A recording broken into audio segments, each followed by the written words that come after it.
हरे कृष्णा। आप सभी को करवा चौथ त्योहार की हार्दिक शुभकामनाएं।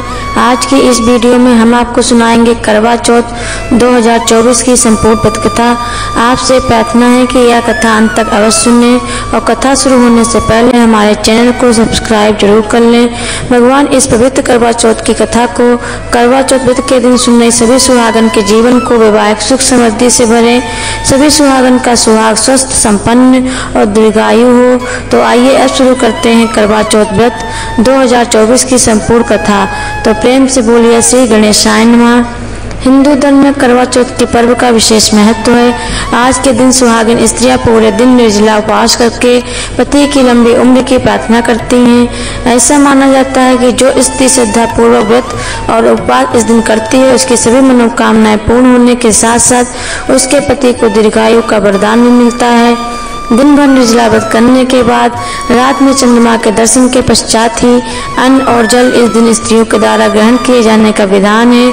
करवा चौथ के दिन पूजन के कई नियमों में से एक इसकी कथा का पठन पाठन करना भी है। मान्यता है कि जो भी स्त्री इस व्रत की कथा का पाठ करती है, उसे अखंड सौभाग्य का वरदान प्राप्त होता है। करवा चौथ व्रत की कथा के अनुसार एक समय की बात है, एक साहूकार के 7 पुत्र और एक पुत्री थी। पुत्री अपने भाइयों की इकलौती छोटी बहन थी, इस वजह से उसे सभी भाई बहुत अधिक प्रेम करते थे। एक बार कार्तिक मास के कृष्ण पक्ष की चतुर्थी तिथि को साहूकार की पत्नी समेत उसकी 7 बहुओं और पुत्री ने भी करवा चौथ का व्रत रखा। रात्रि के समय में जब साहूकार के सभी लड़के भोजन करने बैठे तो उन्होंने अपनी बहन से भी भोजन का आग्रह किया।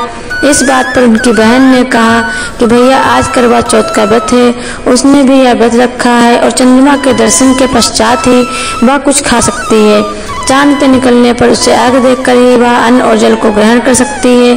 साहूकार के बेटे अपनी बहन से बहुत अधिक प्रेम करते थे और उन्हें अपनी बहन का इस प्रकार भूख से व्याकुल चेहरा देखकर बेहद अधिक दुख हुआ। अपनी बहन का यह हाल देखकर उन्होंने ऐसा विचार आया कि यह चंद्रमा किसी भी प्रकार जल्दी ही निकल आए तो उसकी बहन व्रत का पालन कर सकती है। इस वजह से साहूकार के बेटे नगर के बाहर गए और वहां एक पेड़ पर चढ़कर अग्नि जला दी। घर वापस आकर उन्होंने अपनी बहन से कहा कि देखो बहन, चंद्रमा निकल आया है। अब तुम शीघ्र ही चंद्र देवता को अर्घ देकर अपने व्रत का पालन करो, यानी व्रत खोलो और हम सबके साथ भोजन ग्रहण करो। साहूकार की बेटी ने अपनी भाभीियों से भी चंद्रमा के दर्शन करने के और व्रत खोल लेने को कहा, लेकिन उनकी भाभीियों ने इस बात से मना कर दिया और बताया कि अभी चांद नहीं निकला है। बल्कि उनके भाइयों ने अपनी प्रिय बहन के प्रेमवश और अपनी बहन को भूख से व्याकुल देखकर ही नकली चांद दिखा दिया है। बहन ने भाभीियों की बात को अनसुना कर दिया। फिर उन भाइयों की इकलौती बहन खुशी के मारे सीढ़ियों पर चढ़कर चांद को देखती है और उसे आग देकर खाना खाने बैठ जाती है।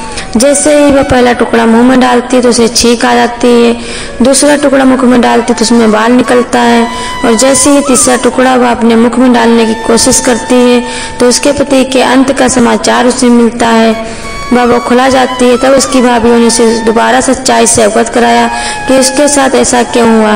करवा चौथ का व्रत गलत तरीके से टूटने के कारण देवता और खास तौर पर भगवान गणपति जी उससे नाराज हो गए और उन्होंने ही ऐसा किया। सच्चाई जानने के बाद करवा निश्चिंत करती है कि वह अपने पति का अंतिम संस्कार नहीं होने देगी और अपने सतीत्व से उन्हें पुनर्जीवित दिलाकर ही रहेगी। तब उसके बाद वह पूरे 1 साल तक अपने पति के देह के पास बैठी रहती है, उसकी देखभाल करती है, उसके ऊपर उगने वाली सुई नुमा घास को एकत्रित करती जाती है। 1 साल बाद फिर से करवा चौथ का पवित्र दिन आता है। उस बहन की सभी भाभियां उस दिन भी करवा चौथ का व्रत रखती हैं। जब भाभियां उससे आशीर्वाद लेने आती हैं तो वह प्रत्येक भाभी से यम सुई ले लो पिया, सुई दे दो, मुझे भी अपनी जैसी सुहागन बना दो, ऐसा आग्रह करती है। लेकिन हर बार भाभी उससे अगली चाबी से आग्रह करने के कहकर चली जाती है। इस प्रकार जब छठे नंबर की भाभी आती है तो वह कन्या उससे भी यही बात कहती है। तब यह भाभी उस कन्या को बताती है कि चूंकि सबसे छोटे भाई की वजह से उसका यह व्रत टूटा था, अतः उसकी पत्नी में यह शक्ति है कि वह तुम्हारे पति को दोबारा प्राणदान दे सकती है। इसलिए जब वो आए तो तुम उसे पकड़ लेना और जब तक वह तुम्हारे पति को पुनः जीवन दान ना दे तब तक उसे तुम मत छोड़ना। ऐसे कर वह भाभी वहां से चली जाती है। सबसे अंत में सबसे छोटी भाभी आती है। कन्या उससे भी सुहागन बनाने का आग्रह करती है। लेकिन वह टालमटोली करने लगती है। इसे देखकर वह कन्या उस छोटी भाभी को जोर से पकड़ लेती है और अपने सुहाग को पुनर्जीवित करने के लिए कहती है। भाभी उससे छुड़ाने के लिए युक्ति खसोती है, लेकिन वह कन्या उन्हें नहीं छोड़ती है। अंत में उसकी तपस्या को देखकर सबसे छोटी भाभी का हृदय भी पसीज जाता है और अपनी छोटी उंगली को चीरकर उसमें से अमृत निकालकर वह कन्या के पति के मुख में डाल देती है। तब उस कन्या का पति तुरंत श्री गणेशाय नमः ऐसा कहते हुए उठकर बैठ जाता है। इस प्रकार प्रभु की असीम कृपा से उस छोटी भाभी के माध्यम से उस कन्या को अपना खोया हुआ सुहाग पुनः वापस मिल जाता है। श्री गणेशाय नमः। हे माता गौरी, जिस प्रकार उस कन्या को अपने चचे सुहागन होने का वरदान दिया, उसके पति को दीर्घायु प्रदान की, वैसे ही सब सुहागनों के साथ करना, सभी सुहागनों को ऐसा ही वरदान प्रदान करना। अब सुनिए करवा माता की कथा, जिसे करवा चौथ व्रत के दिन सुनना अत्यंत आवश्यक है। इस कथा को सुने बिना करवा चौथ की कथा पूरी नहीं मानी जाती। देवी करवा अपने पति के साथ तुंगभद्रा नदी के पास रहती थी। एक दिन करवा देवी के पति नदी में स्नान करने गए तो एक मगरमच्छ ने उनका पैर पकड़ लिया और उन्हें नदी में खींचने लगा। अपने अंत को करीब देखकर करवा के पति करवा देवी को पुकारने लगे। करवा देवी दौड़कर नदी के पास पहुंची और पति को काल के मुख में ले जाते मगरमच्छ को करवा देवी ने देखा। करवा देवी ने तुरंत एक कच्चा धागा लेकर मगरमच्छ को एक पेड़ से बांध लिया।